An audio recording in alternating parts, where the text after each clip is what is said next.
Nous sommes ici chez Dame Marguerite, encore appelée Maman d'Eric, habitant au quartier Thibonant dans la ville de Parakou. C'est une vendeuse de poissons fumés. Déjà à 4 heures chaque jour, à l'arrière de sa maison, un épais nuage de fumée s'élève lorsqu'elle se met au travail. L'odeur du poisson fumé flotte dans l'air ici chaque matin.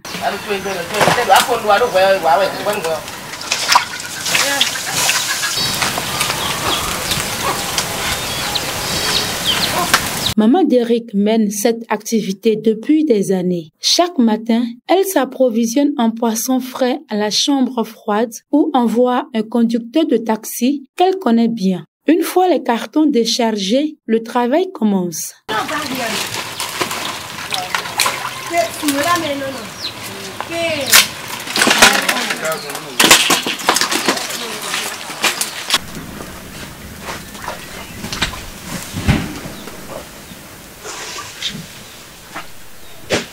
La fumée est partout, elle pique les yeux, irrite la gorge, mais personne n'abandonne. Consciente des risques que comporte l'inhalation de la fumée, Maman d'Eric prend des précautions personnelles. Fumer du poisson, c'est très difficile. La fumée nous envahit. On se brûle les doigts. Mais je n'ai que ce travail et c'est lui qui fait vivre ma famille. Pour atténuer les effets de la fumée sur notre santé, on boit du lait. Et quand je me sens trop fatiguée, je prends des comprimés. Pour mieux comprendre les risques de la fumée sur la santé, nous avons rencontré un médecin. Ces femmes, bien qu'elles ne fument pas, s'exposent à ce gaz. Et ça peut entraîner des maladies chroniques comme l'hypertension artérielle. Ça peut entraîner des vomissements, ça peut entraîner des nausées. Et ça peut aller jusqu'à un évanouissement, parfois jusqu'à un coma. La combustion à une haute température peut entraîner également la formation de certaines substances. Mais ça, notamment sur les poissons fumés.